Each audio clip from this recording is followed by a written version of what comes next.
My 15 years old son is being called a jerk for not apologizing to a girl who stalked him, and my wife says I'm the bigger jerk for backing him instead of forcing him to be nicer.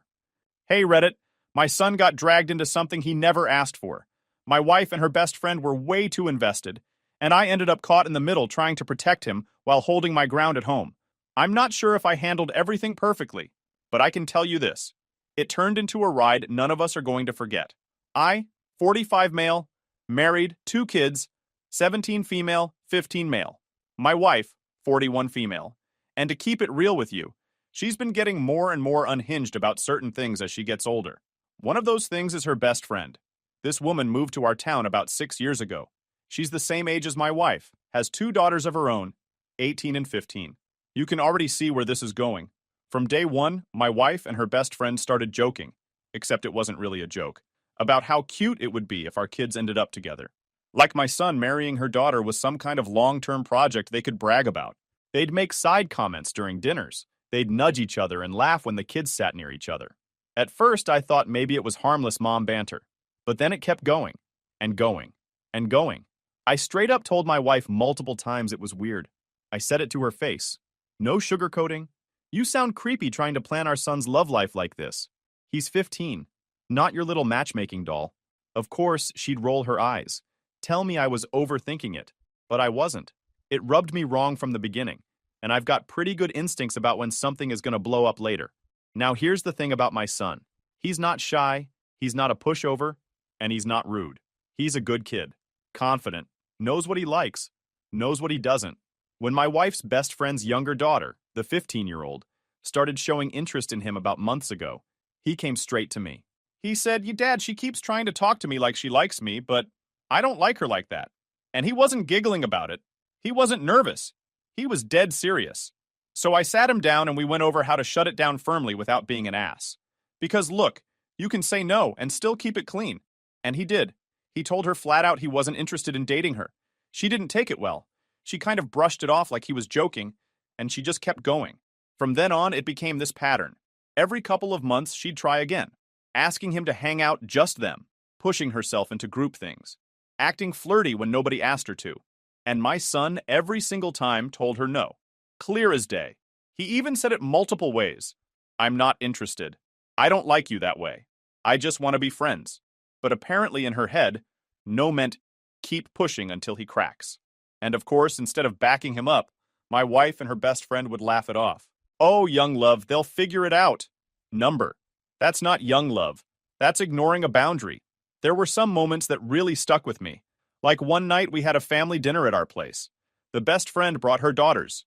Everyone sat down, and her younger daughter made a point to plop herself right next to my son, even though there was an open seat literally across the table.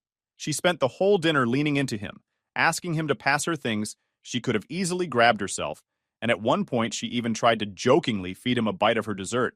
My son pulled back so fast you'd think she had a knife in her hand. I caught his eyes across the table and gave him that dad look like I see you, I got your back. So I called her out politely, which stopped her. Another time, she came to one of his basketball games. Now he's not the star of the team, but he's solid. And every time he touched the ball, she screamed his name like she was at a rock concert. Afterwards, a couple of his teammates were joking. Yo, when's the wedding? My son was pissed, not embarrassed, pissed. He told me in the car ride home, Dad, it's like she's trying to brand me in front of everyone. And honestly, he wasn't wrong. I remember one afternoon, he came home mad because some kid had asked him, so how long you been dating her? He had to explain for the 100th time they weren't together. He told me, Dad, it's like I have to keep defending myself for not liking someone. Isn't it enough to just not be into her? And that right there is when I started realizing this wasn't just teen drama. This was harassment disguised as crushes. Meanwhile, my wife kept playing the, oh, she's just a kid, let her have her fun card. I called her out hard. I told her, if the roles were reversed and it was our son doing this to her daughter, everyone in this town would be calling him a creep. But because it's a girl chasing him, suddenly it's cute? She had no comeback for that. She just got defensive and said I was exaggerating. But I wasn't exaggerating. I could see where this was heading. I told her point blank, if you and your friend don't stop pushing this, it's gonna blow up. And when it does, don't come crying to me about it. I'm on my son's side. I wish I could say that was the end of it, that my son could just move on and she'd get bored and chase some other boy. But that's not what happened. Instead, things started heating up in ways I didn't expect. My son wasn't going to cave, and she wasn't going to quit. And when you've got a stubborn teenage girl, a delusional mom, and my wife egging it on, let's just say the stage was set for one hell of a showdown. And the first real explosion came at the older daughter's 18th birthday. So here's the setup. Wife's best friend decides to throw this massive multi-day celebration for her oldest. I'm talking the kind of birthday where you'd think they won the lottery, not just turned 18. One of the events on the schedule was this so-called couples dinner. The invite made it clear, bring a date or at least a friend. No solos. Basically, it was framed like a paired-up dinner, just to keep the vibe even now. Obviously, the younger daughter, the one chasing my son, wanted to go. But she didn't have anyone. And like clockwork, she turns her eyes on my kid. She started hounding him about it 2 weeks before the party, catching him at school, texting him nonstop, even cornering him when she came over with her mom. Just come with me, it doesn't mean anything, she kept saying. And my wife and her best friend, they were practically cheering from the sidelines, smiling, nudging, acting like this was fate. My son came to me pissed off. He sat at the kitchen table, dropped his phone down like it weighed 50 pounds, and said, "Dad, she won't quit. Mom keeps hinting that I should just say yes. What do I do?" I looked him straight in the eye and told him what he needed to hear. You don't owe her a damn thing. You don't owe your mom anything either when it comes to this. It's your life, your choice. If you don't want to go, don't go. You don't exist to make other people comfortable. He nodded, but I could tell he was still wrestling with it. He's a good kid, almost too good sometimes. He hates drama, hates hurting feelings, and part of him felt like saying no again would just drag this out. And sure enough, the girl cornered him again, right in front of his mom. She laid it on thick, like full puppy dog eyes, whining about how she'd look dumb being the only one without a date. My wife gave him that expectant look like, come on, just do it. I didn't let it slide. I said right there, if he doesn't want to go, he's not going. End of discussion. But then my son surprised me. He sighed, turned to her and said, fine, one time, but we're going as friends. That's it. I could tell he only caved because he figured one night of awkwardness would be easier than 2 more weeks of her pestering him and his mom breathing down his neck. I didn't love it, but I wasn't going to undermine him in the moment. He made the call, so I backed his play. Fast forward to the night of the dinner. The whole setup was ridiculous. My wife and her best friend were practically glowing watching the two of them walk in together. I swear, the way they looked at each other, you'd think they'd just pulled off the wedding of the century. Meanwhile, my son looked like he was walking into a dentist's office. He held himself tall, confident, but I know his tells. The stiff shoulders, the clenched jaw. He wasn't happy to be there. Throughout the night, the jokes started. My son kept correcting them. We're just friends. He said it over and over, but nobody wanted to hear it. It was like they all decided the narrative already, and his words didn't matter. At one point during dinner, she tried to grab his hand under the table. He pulled away immediately, and she laughed like he was being shy. No, he was setting a boundary. But again, nobody wanted to see it that way. After dinner, they all piled into the living room to watch 10 Things I Hate About You. Classic movie. My son had never seen it before, so he was actually enjoying it, at least until the Heath Ledger singing scene. He leaned over to me later that week and said, "Dad, that part was kind of cool." Just a casual comment. But apparently she took it as some grand romantic sign. Because wouldn't you know it, later she posted on Instagram about the night with a caption like, "Sometimes life is just like the movies." Whole bunch of hearts and emojis. My son was furious. He told her to take it down, and she did. But the damage was done. Kids at school saw it, and now they were even more convinced something was going on. And of course, my wife and her best friend ate it up. They kept whispering to each other the rest of the night, smiling like proud matchmakers. I didn't even bother hiding my annoyance. I pulled my wife aside before we left and told her flat out, "You're playing games with our son's life. He's not interested. Stop treating him like he's a pawn in your little fantasy." She brushed me off, saying, "It's just one night, relax." But I knew better. I knew this wasn't just one night. This was gasoline on a fire that had been smoldering for months. And I wasn't wrong. That dinner didn't settle anything. It made everything 10 times worse. Because after that night, she stopped pretending it was just a crush. She started acting like my son was her boyfriend, whether he agreed to it or not. And that, right there, is when things really started spiraling. See, my buddy has this Halloween party every year. Big deal. Full costumes required. Prizes for best group, best couple, best individual. He goes all out. It's not just adults, though. It's a family-friendly community thing, and tons of kids from the private school always show up. So about a month before the party, my son is walking through school, minding his business, when suddenly he hears music. Not from a speaker, not from the PA system. Actual kids clapping and singing. He looks up and here comes my wife's best friend's daughter, leading this ridiculous choreographed routine, singing her heart out in front of everyone. At the end, she drops to one knee like she's proposing and asks him to be her date for the Halloween party. Phones out, kids recording, teachers poking their heads out of classrooms, everyone watching. A couple teachers even looked like they were about to break it up, but by then she was already finishing her routine. Honestly, she timed it so they couldn't stop her until after the big spectacle. And my son, who had already said no to this girl a dozen times in private, finally snapped. But here's the important part. He didn't scream, he didn't insult her, he didn't humiliate her on purpose. He said, clear and loud, "I've told you before, I'm not interested in dating you. I don't see you that way. Please stop asking me. It's not happening now or ever. Stop embarrassing me." Polite, clear, straightforward, and still, kids around laughed. She froze, face red, then ran out crying. Now here's where it goes nuclear, because school is brutal. Some kids started calling her desperate. Others started clowning her for getting rejected in public. And instead of her mom telling her, "Hey, maybe you crossed a line," my wife's best friend went into full-blown rage mode. And who was right there to back her up? My wife. That night, my wife stormed into the living room like she'd caught me cheating or something. "Do you know what your son did today?" she barked. I put down my coffee and said, "Yeah, he told me." He said no, like he's been saying no for months. She threw her hands up. He embarrassed her in front of the entire school. He humiliated her. I raised my eyebrows. She ambushed him with a song and dance routine, in front of everyone. What did you expect him to do? Get on his knees and start singing back? This ain't High School Musical. She glared at me, eyes blazing. He's turning into a jerk, you know that? And it's because of you.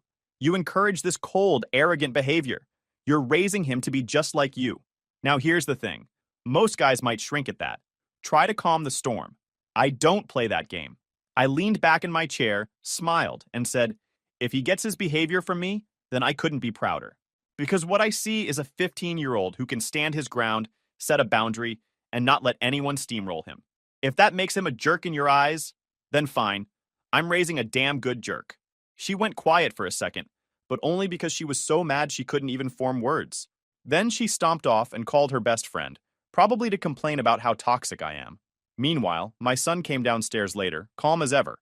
He said, "Dad, I didn't yell at her. I just said no again. Clear as I could. It's not my fault she keeps ignoring me." I clapped him on the shoulder and told him straight, "That's exactly how you handle it. You don't owe anyone a yes just because they want it. You did nothing wrong." But of course things didn't stop there. The best friend got on the phone with my wife almost daily, ranting about how my son owed her daughter an apology. She claimed the only reason her daughter was being bullied now was because my son rejected her so publicly, like he somehow forced her to drag an entire choir squad into the middle of the hallway. And my wife, instead of siding with her own kid, doubled down. She told me one night he should at least apologize for how he said it. He could have been gentler. A gentler? He literally said it as politely as humanly possible while also being firm. What she really wanted was for him to cave and agree to this weird arranged date nonsense. The breaking point came when another girl asked my son to the party. Different girl, not connected to this mess, just a normal classmate. He said yes, and they came up with this awesome couple's costume idea. When my wife found out, she lost it. She said, "How can he even think about going with another girl after everything?" Out of respect, he shouldn't. Respect for what? I shot back. Respect for being stalked? Respect for his no being ignored? Respect for you and your friend trying to shove him into something he doesn't want? She pointed at me like I was the devil himself. "You're turning him into a selfish, arrogant jerk." I laughed. Couldn't help it. If selfish means not letting people walk all over him, then hell yeah. I'd rather have a son who can stand up for himself than one who folds because mommy wants to keep her best friend happy. She stormed off again, muttering under her breath, but I could see it plain as day. She wasn't mad about the way he said no. She was mad he didn't do what she wanted. And here's the funny part. My son wasn't rattled by any of this. He shrugged, said, "If she's mad, that's her problem. I'm not going with someone I don't like just to make them feel better." That's confidence. That's knowing your worth. And the fact my wife couldn't see it at the time just showed how far off the rails she was sliding. But I wasn't worried about my son. He was steady.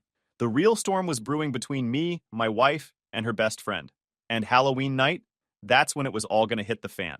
My son and the girl who asked him to the Halloween party had been working on their costume for weeks. It wasn't cheap either. I'd pitched in a little cash because I respected the effort. They had this creative couples theme going that was funny, smart, and actually had a chance of winning a prize. The kid was excited. He doesn't usually care about school events, but this one, he was hyped. The night before the party, I walked past his room and saw him trying on part of it. He was grinning, adjusting pieces, making sure it fit right. That kind of confidence on a 15-year-old kid is gold. It's the kind of thing you encourage. But apparently my wife didn't see it that way. Because the next morning, I hear yelling. I come upstairs, and my son's standing in his room holding the wreck of what used to be his costume. Fabric torn, accessories missing, pieces actually cut with scissors. My wife's standing there, arms crossed like she just disciplined him. "If you're not going with my best friend's daughter, then you're not going with anyone," she said flatly, like she'd just delivered some royal decree. I swear, for a second, I thought my head was going to explode. My son looked at me, furious but calm, like he was waiting for me to step in. And I did. I turned to my wife and said, "Are you out of your damn mind? You destroyed your own kid's costume because he wouldn't play into your little fantasy with your friend? That's not mothering. That's delusional." Her face went red. Delusional? You don't understand the position you've put him in. He humiliated her. He owes her nothing. I snapped back. And he sure as hell doesn't owe you anything either when it comes to who he goes to a party with. You don't get to sabotage your son's life because your best friend's kid caught feelings he doesn't return. My son, cool as a cucumber, folded the ruined pieces and set them on the bed. He didn't yell. He didn't cry. He just said, "It's fine, Dad. We'll figure something out." That's when I grabbed my keys. "Come on, we're going shopping. Right now." My wife followed us down the hall shouting, "You're undermining me. You're teaching him to disrespect me." I turned at the door, looked her dead in the eye, and said, "No, I'm teaching him that nobody, not even his mom, gets to wreck his boundaries. If you think respect means he has to be your puppet, you're the one who needs the lesson." And then we left. We hit up every costume shop within 20 minutes of our house. Some were picked clean, last-minute shoppers panic buying. But eventually we found a store with just enough left on the shelves to make something work. My son and his friend already had half the pieces, so we improvised, grabbed some replacements, and by the end of it, he had a costume that was maybe even better than the original. On the drive home, he looked over and said, "Thanks, Dad. For real. I thought I was going to have to tell her I couldn't go."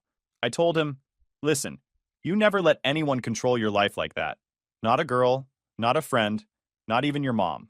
You stand tall. You say no when you mean no, and you don't apologize for it."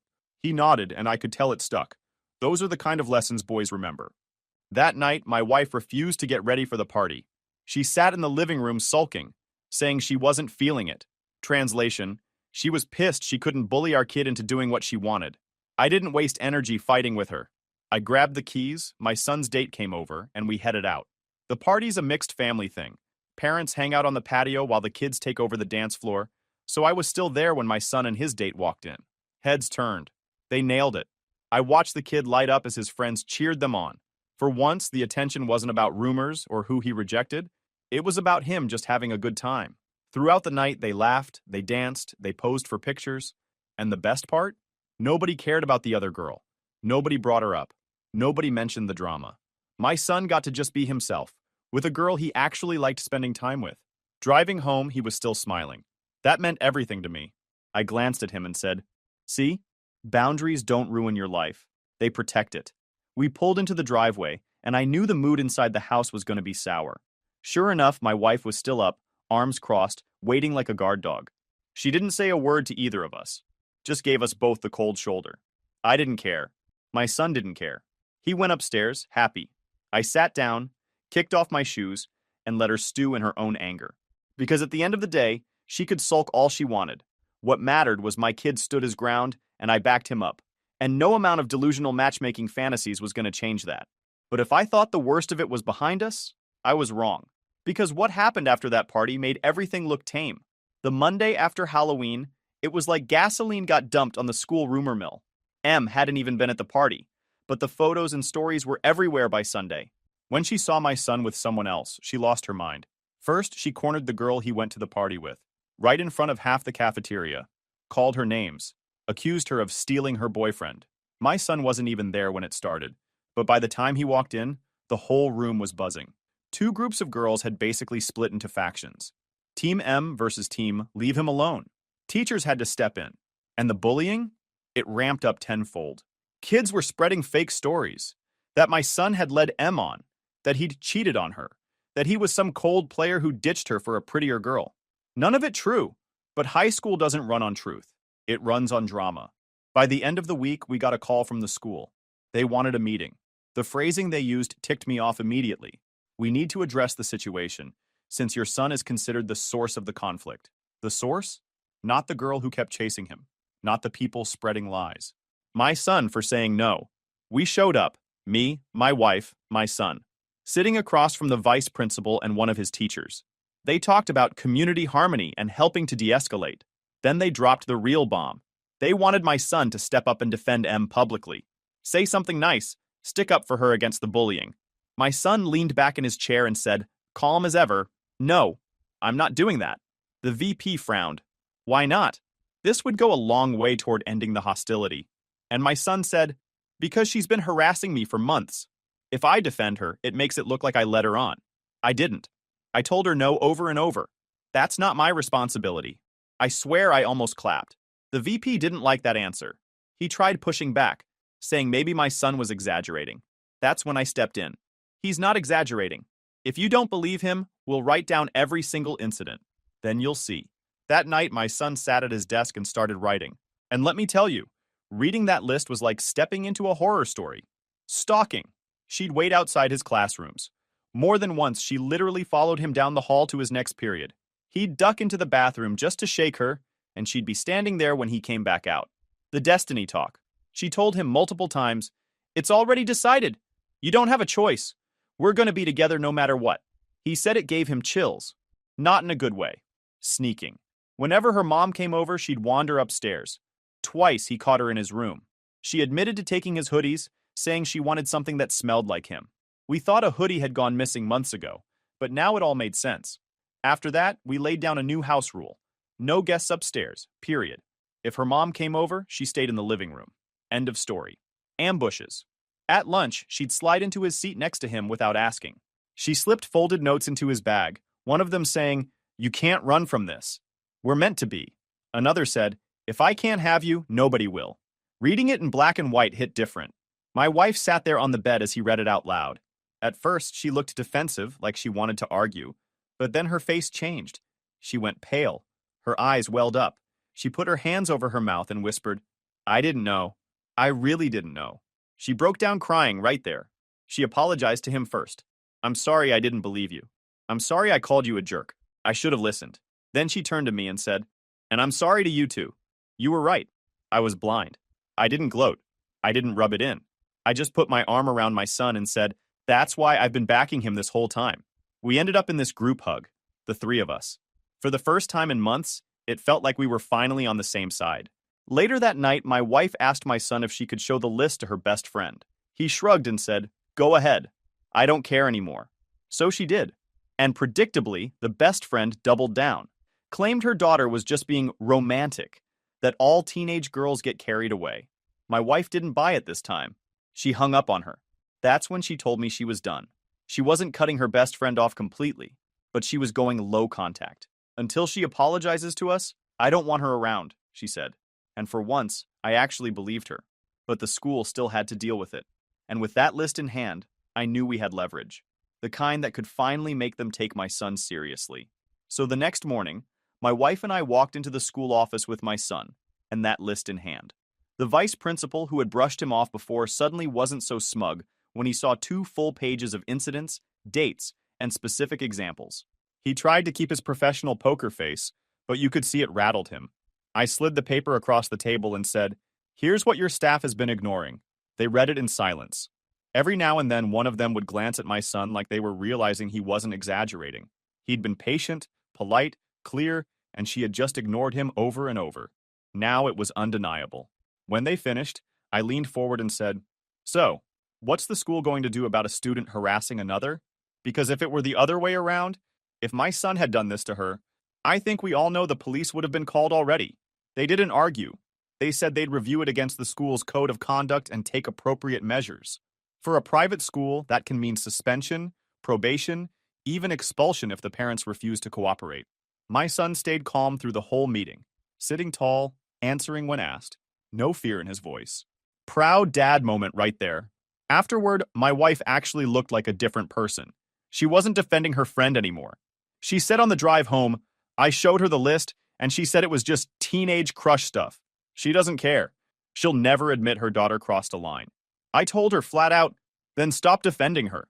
You've been backing the wrong person for too long. For once, she didn't argue. She nodded. You're right. I'm done with her. And I knew she meant it. But just when we thought we might finally be turning a corner, Em pulled one last stunt. A few days later, my son texted me after school. Dad, can you come get me? She cornered me again. My stomach dropped. I drove over fast.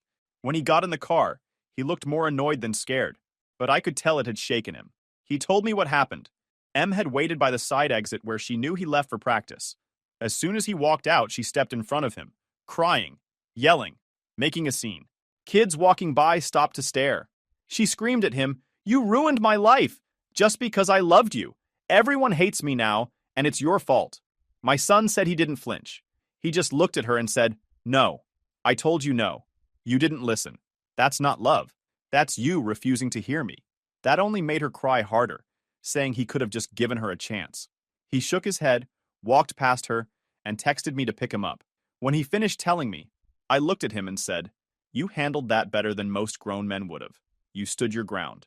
You didn't scream. You didn't cave. You didn't let her guilt you. He just shrugged, but I could see in his eyes he was proud of himself, and he should have been. That night, my wife sat down with him and did something I honestly wasn't sure she'd ever do. She wrote him a letter. Her letter was long. She admitted she'd called him a jerk when he was only protecting himself. She admitted she sided with her friend instead of her own son. She admitted she ignored red flags because she didn't want to upset someone else. She promised she'd never let anyone, including herself, pressure him like that again. When he read it, he didn't get emotional, didn't make a big show. He just nodded and said, Thanks, Mom. And for the first time in a long while, I think she actually felt the weight of what she almost destroyed by refusing to see the truth. As for Em's mom, still delusional.